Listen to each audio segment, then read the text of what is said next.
मुझे ऐसा लगता है कि उनको कांग्रेस का इतिहास याद आ गया सुरजेवाला जी को। आप सब ने देखी होगी, एक फिल्म है एक्सीडेंटल प्राइम मिनिस्टर, और ये मनमोहन सिंह जी के बारे में है। और उनको ऐसा कहा गया था, शायद उनकी ज़बान पर वही शब्द चढ़ा हुआ था,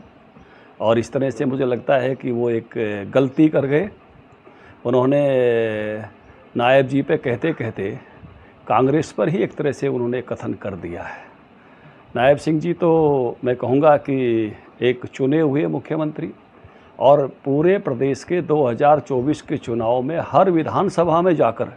जनसभा करके और अपने ऊपर जनादेश लेने वाले मुख्यमंत्री के रूप में। ज़रूर कांग्रेस के प्रधानमंत्री ऐसे थे कि जिनकी सभाएं नहीं होती थी और जिनका चयन किसी अन्य कारणों से हुआ है, क्योंकि सबको मालूम है उस समय सोनिया जी खुद बनना चाहती थी, जिसमें रुकावटें आए, जिसके कारण से फिर उनका चयन उस संयोग से हुआ, और इसीलिए उन पर जो फिल्म बनी उसका नाम वही दिया गया, एक्सीडेंटल प्राइम मिनिस्टर, जो सुरजेवाला जी ने शब्द इस्तेमाल किया है। तो मुझे लगता है कि वो अपने पर ही ले गए, और उनको शायद कांग्रेस का इतिहास अपना जिया है, वो हृदय में तो जमा ही हुआ है। इसलिए मुझे लगता है कि वो उन्होंने अपने पर ही एक तरह से वार कर लिया है।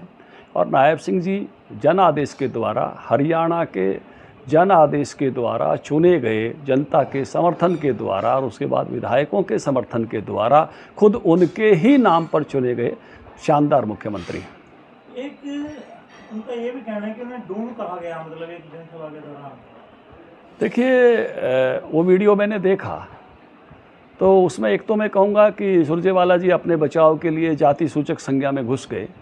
हालांकि जो लोगों ने कहा, नायब सिंह जी ने तो कहा नहीं, केवल उच्चारित किया जो नीचे से लोग कह रहे थे। वो कार्यसूचक की संज्ञा भी हमारे यहाँ होती है, तो ये हमेशा है जिस प्रकार से कांग्रेस का गुणगान गाने का काम करते रहते हैं, चाहे वो गुण हों चाहे ना हों, तो वो कार्यसूचक संज्ञा में उनको कहने का काम किया। नायब सिंह जी ने इस प्रकार के किसी शब्द का इस्तेमाल किया नहीं, ना वो इस प्रकार के शब्दों का इस्तेमाल करते हैं। हाँ, नीचे से जो लोग कह रहे थे उन्होंने उसी शब्द को केवल उच्चारित किया, और इसलिए, और वो भी कर्म सूचक है, मैंने कहा कार्यसूचक संज्ञा है, वो अपने बचाव के लिए वो जो है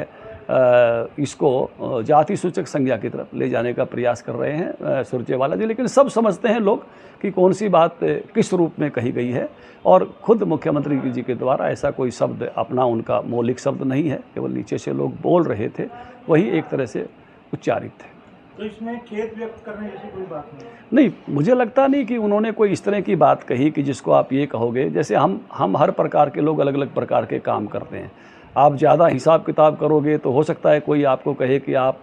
क्यों जो है व्यापारी बने, वो व्यापारी कास्ट भी है, व्यापारी व्यवसाय भी है। आप कोई ज़्यादा खेती विषय का बात करने लगोगे तो शायद कोई कहने लगे कि क्यों आज तो बड़े किसान बने हुए हो, वो उसमें किसान में कुछ जाति वर्ग भी आते हैं, एक वर्ग भी है। आप ज़्यादा ज्योतिष वगैरह की और की बात करने लगोगे, मुहूर्त की, तो शायद कोई कहे कि क्यों जो है ब्राह्मण बने हुए हो, वो एक वर्ग भी है और एक जाति भी है। तो लोगों ने भी जो कहा वो उनको जाति उसमें नहीं कहा, उनको कार्यसूचक में उसमें कहा, कार्यसूचक संज्ञा में कहा, और इसलिए वो उसको अपने उसके लिए, अपनी डिफेंस के लिए, अपने आप को मैं कहूँगा कि ये बनाने के लिए कि मैं बड़ा ये हूँ, थोड़ा सा अपने को, जिसको इसमें आदमी सिंपैथी लेता है कि आपने वहाँ कहा, तो सब उसके भाव को भी समझते हैं, शब्दों को भी समझते हैं, और इसलिए उनके भाव भी वहाँ बिल्कुल स्पष्ट हैं, कोई ऐसे भाव नहीं है ना, उन्होंने उस प्रकार से कहा है, और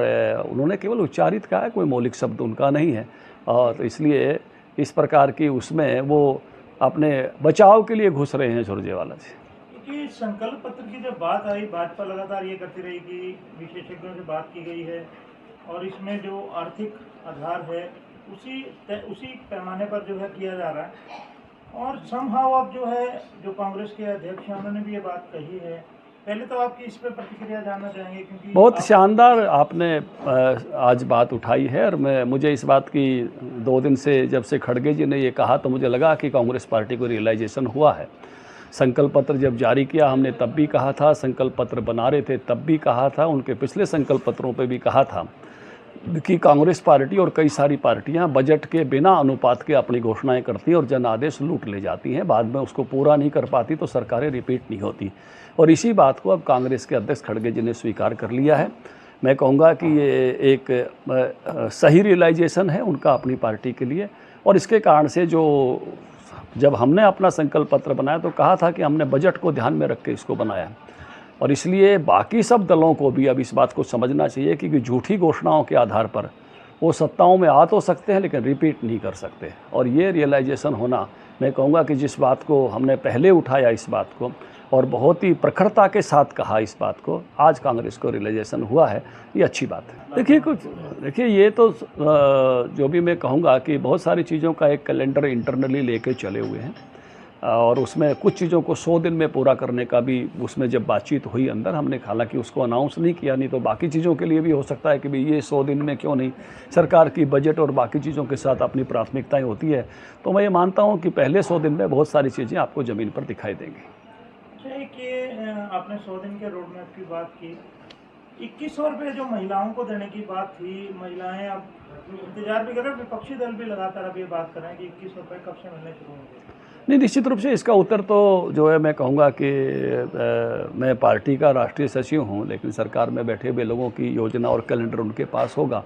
इतनी जल्दी प्रारंभ कर सकते हैं, लेकिन निश्चित रूप से मैं कहूँगा कि जो घोषणाएं हैं वो सब पूरी होंगी। तो आपको लगता है कि जो नायब सिंह सरकार है अब एक्शन मोड में है? नहीं, निश्चित रूप से मुख्यमंत्री खूब दौड़ रहे हैं, अच्छा काम कर रहे हैं, भर्तियों वाला काम बहुत अच्छा हुआ, खरीद अच्छी हो रही है अनाज की सब स्थानों पर, तो एक त्यौहार भी बहुत अच्छा गया है, पूरा प्रदेश एक स्मूथ मोड में है।